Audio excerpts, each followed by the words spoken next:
The guards' spears crossed before my chest, their crystalline tips humming with barely contained energy. "You cannot enter," the taller one said, his 4 eyes narrowing at the diplomatic badge hanging from my neck.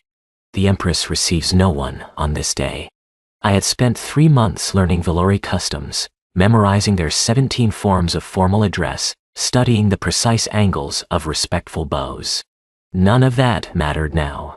What mattered was the data fragment I had intercepted 2 days ago, a routine communication between palace servants that had stopped me cold. "K, anniversary passes again. No celebration. No acknowledgement. As always. 200 years. That was how long Empress Selahari had ruled the Valori Dominion. And for 200 years, not a single soul had wished her well on the day of her emergence into existence. "I carry a message from the Terran delegation," I said, which was technically true. I was the Terran delegation, a single junior attaché sent to a dying outpost of a dying empire, because Earth couldn't spare anyone important for what the Council considered a courtesy posting. "Leave your message with the reception. Leave your message with the reception." Chamber. The Empress. The message is verbal. Personal. Time-sensitive. The guards exchanged glances. I recognized the subtle shift in their posture, uncertainty. The Valori were a species of rigid protocols, and I had just presented them with a scenario their training hadn't covered. The shorter guard pressed a finger to the communicator embedded in his temple. A moment of silence. Then his face went pale, or rather, the luminescent patterns beneath his lavender skin dimmed significantly. "You may enter," he said, stepping aside. "The Empress will see you." The throne room stretched before me like a cathedral of ice and starlight. Pillars of frozen crystal rose toward a ceiling lost in darkness, and at the far end, upon a throne carved from a single massive gemstone, sat the most isolated being in the known galaxy. Empress Selahari was ancient by human standards, though her species aged differently, and she appeared no older than a woman in her prime. Her skin held the same lavender tint as her guards, but where theirs pulsed with warm light, hers had grown dim. Her silver hair cascaded down her shoulders like frozen waterfalls, and her eyes, all 6 of them, arranged in a crown around her forehead, fixed upon me with an expression I couldn't read. "A human," she said. Her voice echoed through the empty chamber. "How curious. I was told your kind had forgotten we existed." I walked forward, ignoring the protocol that demanded I prostrate myself at the entrance. My boots echoed against the crystalline floor. 50 meters. 40. 30. You should stop there," she said.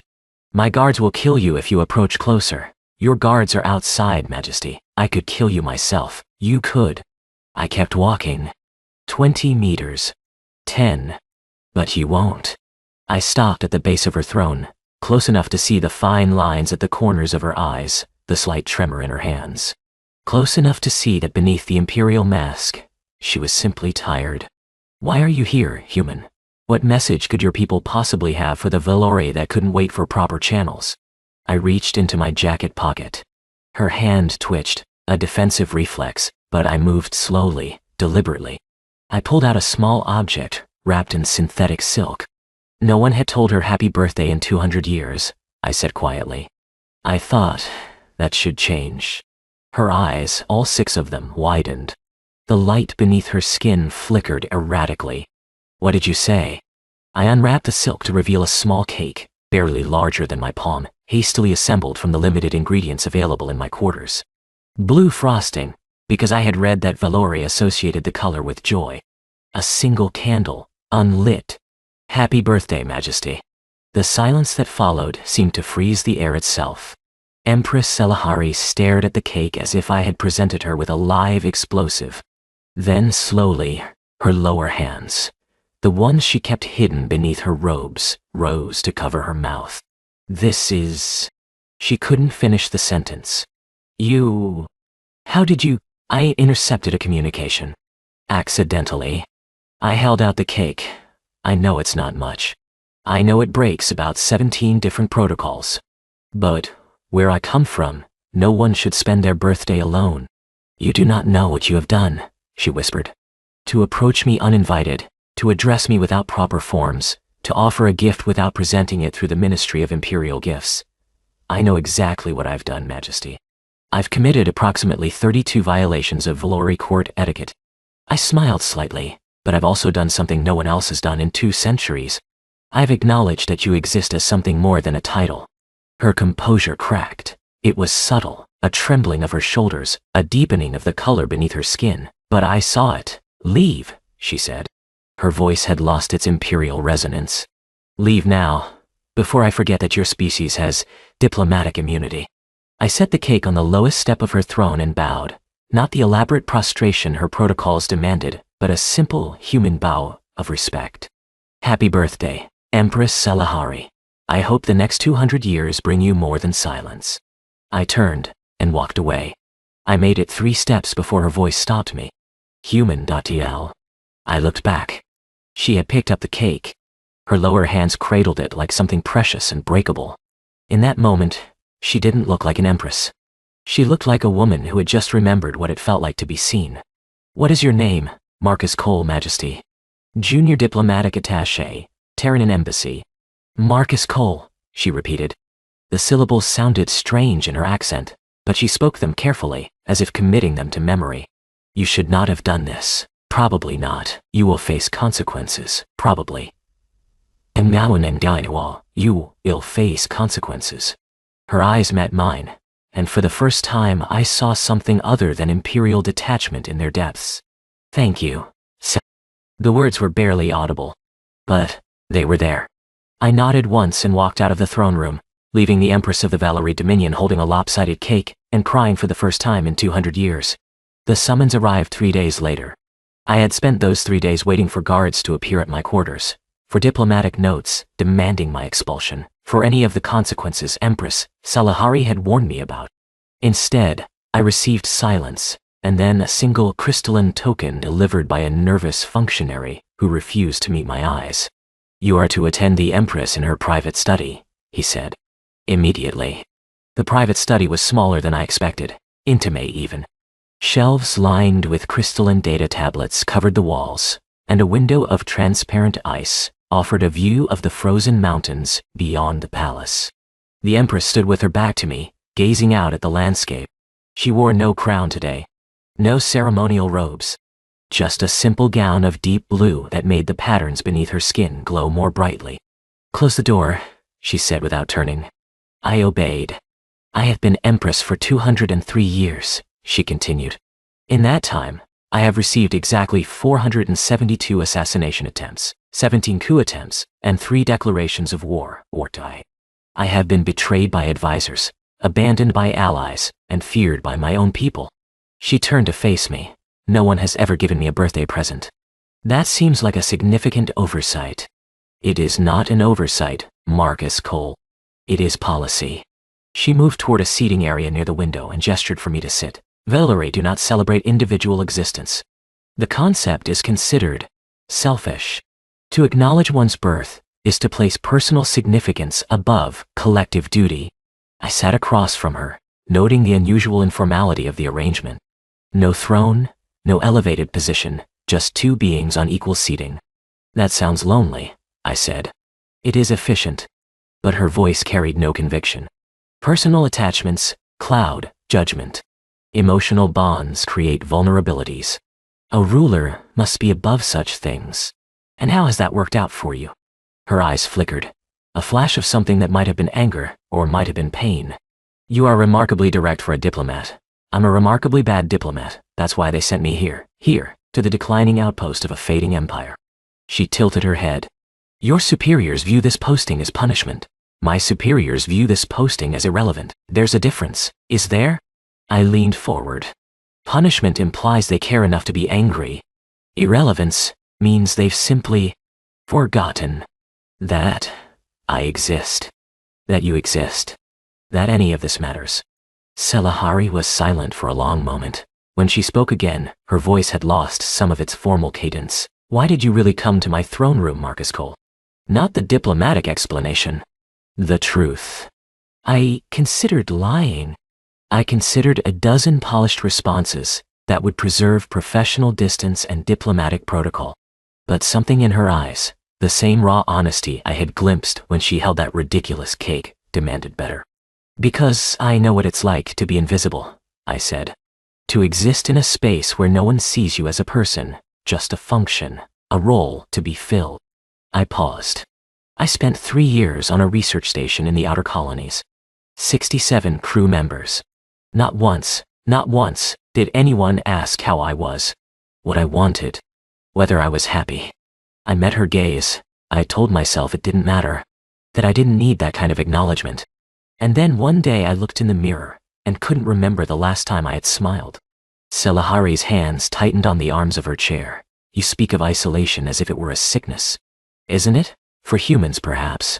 My species is different. We do not require. She stopped. Her lower hands, hidden beneath her robes, were trembling again. We are not supposed to require, but you do. The words hung in the air between us. Outside, wind howled against the window, sending patterns of frost spiraling across the transparent surface. I have ruled alone for 2 centuries, Selahari said quietly. I have made decisions that shaped the fates of billions. I have watched stars die and civilizations crumble. I have outlived everyone who knew me before I took this throne. She looked at me, and for the first time, I saw the full weight of those years in her eyes. I was not always alone, Marcus Cole. Once, long ago, I had a partner, a mate, in your terms. He was killed during the 3rd coup attempt. After that, I decided that attachment was a liability I could not afford. I'm sorry. Do not be. It was 2 centuries ago. The grief has long since faded into absence. Absence isn't the same as healing. Her eyes narrowed. You presume to understand my emotional state? No. But I understand absence. I stood, moving toward the window. The frozen mountains stretched toward the horizon, beautiful and utterly desolate. I lost my sister during the Proxima incident. She was the only family I had left. After she died, I filled the space she left with work, with duty, with anything that kept me too busy to feel. I turned back to face her. It took me 5 years to realize that I hadn't stopped feeling. I had just stopped admitting it. Selahari rose from her chair. She was taller than me, most Valori were, but she moved toward me without any of the imperial bearing I had seen in the throne room. Just a woman approaching another person. Why you're telling me this? Because you asked for the truth. No one tells me the truth, not in 2 centuries, then maybe that's the problem. I held her gaze. You've surrounded yourself with people who are too afraid to see you as anything other than a symbol, and you've convinced yourself that you're too powerful to need anything else. I took a breath. But you kept the cake, didn't you? Her composure cracked again, just a fraction. How did you know? Because if it was just protocol, just etiquette, just a minor breach of diplomatic convention, you would have thrown it away. You would have punished me. You would have moved on. I stepped closer, but instead, you invited me here. To this room, where you don't wear your crown. To ask me questions that have nothing to do with diplomacy. Selahari stood very still. The patterns beneath her skin were pulsing rapidly now, shifting through colors I couldn't name. You are either the bravest human I have ever encountered, she said slowly, or the most foolish, probably both. And then, for the first time in 200 years, Empress Selahari smiled. The assassination attempt came 3 weeks later. I had become a regular presence in the Empress's private study by then. Not officially, of course. Officially, I was still a junior attaché handling minor administrative matters between our governments. But unofficially, I spent my evenings in that small room with the ice windows, talking with Selahari about everything from galactic politics to the comparative merits of human and Valori cuisine. She was brilliant, I discovered. Wickedly intelligent, with a dry wit that emerged more frequently as she grew comfortable in my presence. And beneath the imperial mask, she was curious, endlessly, ravenously curious about everything human. Our history, our arts, our strange customs of celebration and mourning and connection. You truly sing to your dying, she asked one evening, her tea growing cold in her hands. Sometimes. Depends on the culture. Some sing. Some pray. Some just hold hands and tell stories. And this brings comfort? I think so. The person dying knows they're not alone, that they mattered enough for someone to stay. She had looked away then, her eyes distant. The Valori die alone. It is considered the final dignity to release one's hold on existence without burdening others. That sounds less like dignity and more like abandonment. Perhaps, her voice was soft. Perhaps I have confused the two for longer than I knew. That was the night she first touched me, just a brush of her fingers against mine, so light I almost didn't register it. But I saw the way her patterns flared at the contact, the slight catch in her breath. Sorry, she said, pulling back. I should not have. It's all right. I kept my hand where it was, open, available. In my culture, that would be considered friendly, and in mine, it would be considered the opening movement of a bonding proposal. I stared at her. You're joking. Valori do not joke about bonding. But there was a hint of amusement in her eyes. I should have warned you. Physical contact between our species is charged. I'll keep that in mind. See that you do, Marcus Cole. I would hate for you to accidentally propose marriage. It was a joke. I knew it was a joke. But something in the way she said it, the careful lightness, the quick look away, made me wonder if it was entirely a joke after all. The assassin struck the next evening. I had arrived early, carrying a bottle of earth wine I had saved from my diplomatic supplies. The study door was open, unusual, since Selahari was meticulous about privacy. I stepped inside and found her locked in combat with a figure in black, their movements almost too fast to follow. The Empress was holding her own, but she was wounded, a deep gash across her upper arm, dark purple blood staining her gown. The assassin had some kind of energy blade, and they were pushing her back toward the window. I didn't think. I just moved. The decorative ice sculpture on Selahari's desk was heavy enough that when I swung it at the assassin's head, it connected with a satisfying crack. The assassin stumbled, and Selahari seized the moment, driving her palm into their chest. A flash of light, and the assassin crumpled. Marcus! She caught me as I staggered, my improvised weapon clattering to the floor. What are you? You should not have. Are you all right? I was checking her wound, my hands trembling. You're bleeding. You need. It is nothing. Surface damage only. She gripped my wrist, pulling my attention to her face. You attacked a trained assassin with a decorative sculpture. What were you thinking? I wasn't thinking. I saw you in danger and I trailed off, suddenly aware of how close we were standing, of the way her hand was still wrapped around my wrist, of the rapid pulse of light beneath her skin. You could have been killed, she whispered. Why would you risk yourself for me? Why wouldn't I? She stared at me as if I had spoken in a language she didn't understand. Then her eyes shifted to the fallen assassin, and her expression hardened. This will not be the last attempt. They know about you, about us. The faction that opposes my rule has found a new angle of attack. She released my wrist and stepped back. You need to leave. Return to Earth. Get as far from me as possible. No, Dati. This is not a request, Marcus. This is an Imperial command. And I'm not your subject. I moved toward her again, and this time I was the one who reached out. I took her hand, her upper right hand, the one she usually kept clenched at her side, and held it gently. I'm not leaving you alone to face this. You don't understand. If they cannot strike at me directly, they will strike at you. They will use you against me. They will. I understand perfectly. You found something that matters to you beyond duty, and that terrifies you more than any assassin ever could. Her patterns flared violently, cycling through a spectrum of colors I had never seen.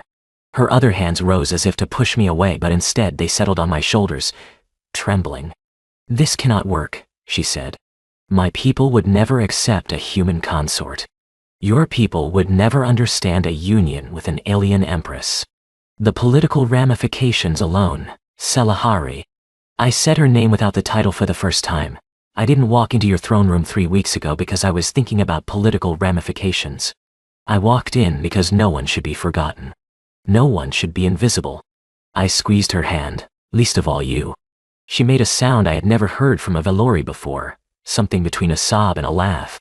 And then, slowly, carefully, she leaned forward and pressed her forehead to mine. In my culture, she murmured, this is how we share truth. How we show that we are hiding nothing. And what truth are you sharing? That I am terrified. Her breath was warm against my skin, that I have not felt this way in 200 years. That some part of me wants to send you away forever, and another part wants to keep you so close that nothing could ever take you from me. That sounds complicated. It is insufferably complicated. She pulled back slightly, just enough to meet my eyes. But if you are willing to stay despite the complications, then perhaps I am willing to stop pretending I don't want you to. I should have said something eloquent, something worthy of the moment. Instead, I smiled and said, "Happy birthday, Selahari. I got you a bottle of wine." She laughed, a real laugh, bright and startled. And for that moment, the assassin on the floor, the political catastrophe brewing around us, the 200 years of isolation she carried like armor, all of it fell away. There was just a woman, and a man, and a connection that neither of them had expected to find. The Council of Noble Houses convened 3 days later. Selahari had anticipated their response to the assassination attempt. The failure of her security, the presence of a human in her private study at the time of the attack, the rumors already spreading through the palace, all of it had given her enemies exactly what they needed. "The Empress has allowed sentiment to compromise her judgment," Lord Vanthor declared, his voice echoing through the Grand Chamber. "She has permitted an alien species unfettered access to the most secure areas of the palace. She has abandoned the principles that have guided our civilization for millennia." I stood at the edge of the chamber, technically present as a diplomatic observer, but functionally on trial. The other nobles watched me with expressions ranging from contempt to curiosity. None of them expected me to speak. "Furthermore," Vanthor continued, "she has violated the most sacred of our traditions by forming an emotional bond with a being from outside our species. This attachment weakens her, makes her vulnerable, and proves what many of us have suspected for years, that her extended reign has eroded the wisdom we once trusted." "You speak of my attachment," Selahari said quietly. She sat upon a smaller throne at the head of the chamber, her bearing imperial despite the accusations. "Tell me, Lord Vanthor, when did attachment become a crime? When it compromises leadership? When it endangers the Dominion? And how, precisely, has my friendship with the human attaché endangered the Dominion?" Vanthor's eyes narrowed. "You ask this after an assassin nearly killed you in your own study, an assassin who was hired by members of this very council." Selahari's voice sharpened. "Oh, did you think I would not discover the truth? The assassin carried a blade forged in the foundries of House Vanthor. The communication codes in their possession traced back to your private network." She rose from her throne. "You plotted to murder your Empress and blame it on human influence. You have committed treason." The chamber erupted in chaos. Guards moved toward Vanthor, but his supporters rose from their seats, hands reaching for weapons. For a moment, the entire fragile structure of Velori civilization seemed ready to collapse into civil war. And then I did something that probably should have gotten me killed. I walked into the center of the chamber and started talking. 200 years ago, I said, my voice somehow cutting through the chaos, your Empress took the throne during the worst crisis in your history. She stabilized your economy, rebuilt your military, negotiated peace with 17 hostile powers. She did all of this alone, because your traditions told her that isolation was strength. The shouting died down. Vanthor stared at me with undisguised hatred. "What would a human know of our traditions?" he spat. "I know that traditions exist to serve people, not the other way around. I know that your Empress has given 2 centuries of her life to this civilization, and in return, she has received nothing but duty and silence, and the occasional assassination attempt." I turned in a slow circle, meeting the eyes of every noble in the chamber. "I know that she is the wisest, most capable leader I have ever encountered, and that she has been doing this job while carrying a loneliness that would have broken anyone else." "You presume too much," another noble said. "You are nothing. A minor functionary from a minor species. Maybe. But I'm also the only person in this room who had the courage to tell your Empress the one thing she needed to hear." I looked at Selahari, that she deserves to be seen, that she deserves to be valued. That 200 years of perfect service doesn't mean she has to be alone forever. The chamber fell silent. Selahari stood very still, her patterns shifting in ways I couldn't interpret. But her eyes were locked on mine, and in them I saw something I had never expected to see from the most powerful being in the Velori Dominion. "Hope." "Lord Vanthor," she said, her voice carrying the full weight of imperial authority, "you are under arrest for high treason, Your holdings are forfeit, your title stripped. Take him. The guards moved. This time, Vainthor's supporters did not resist. They had seen the evidence in their empress's eyes, not just her conviction, but her renewed strength. Whatever had been broken in her had begun to mend. The trial concluded within the hour. The conspirators were identified, their plots unraveled. And when the chamber finally emptied, Silahari descended from her throne and crossed to where I stood. That was extraordinarily foolish, she said. Speaking before the noble council without recognition, addressing them as if you had any right. I know, I'm sorry, do not apologize. She reached out and took my hand, both of her upper hands clasping mine.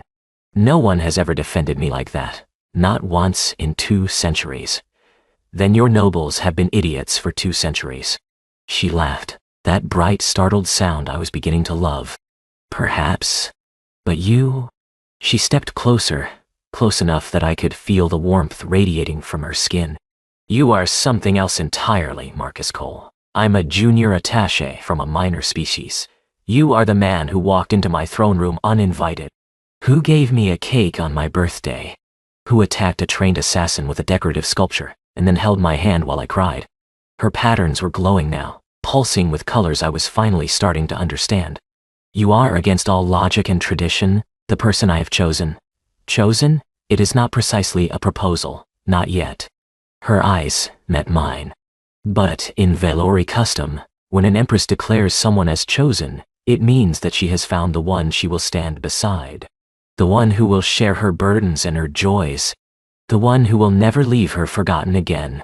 I reached up with my free hand and gently touched her face, her cheek, where the patterns pulsed brightest. In human custom, I said, we have something similar. It's called love. Love. She spoke the word carefully, as if tasting it. Is that what this is? I think so. I'm not entirely sure. I've never been very good at this. But I know that I don't want to be anywhere you're not. I know that when you smile, I feel like the luckiest person in the galaxy. And I know that if anyone ever tries to hurt you again, I will hit them with whatever decorative object is closest at hand. Silahari made a sound somewhere between a laugh and a sob. And then, before I could say anything else, she leaned down and pressed her lips to mine. The kiss was gentle, careful, 2 beings from different worlds learning a new language together. Her skin was warm, her touch electric, and in that moment, I understood why her people considered physical contact sacred. When we finally parted, she rested her forehead against mine once more. No one had told her happy birthday in 200 years, she murmured. But perhaps that was because she had not yet met the person whose words would matter. Happy birthday, Silahari. It is not my birthday. I know, but I plan to tell you anyway. Every day. For as long as you'll let me. She smiled, that rare, brilliant smile that transformed her entire face. That may be a very long time, Marcus Cole. My species lives for centuries. Then, I guess I'll have to make every year count. Outside the window, the frozen mountains caught the light of 3 distant suns, scattering rainbows across the sky. And somewhere in the palace below, servants were already whispering about the human who had won the Empress's heart and changed the course of an empire with nothing more than a cake and a willingness to see. Some bonds, it turned out, could not be measured by protocol or tradition or the weight of 200 years. Some bonds simply needed someone brave enough to begin. Chat, ¿qué estaría bueno llevarle a mi hermano, güey? Chatoncio, hoy es día del niño, ¿qué estaría chido llevarle a mi hermano? Porque otro día podemos hacer el evento, mañana podemos hacer el evento de regalarle algo a los niños de los semáforos. Pero...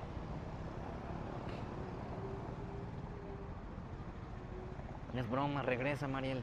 No digas pinches perras, putas, pendejadas, Jorge. Ya estás grande, cabrón, ya, güey, no me hagas emputar.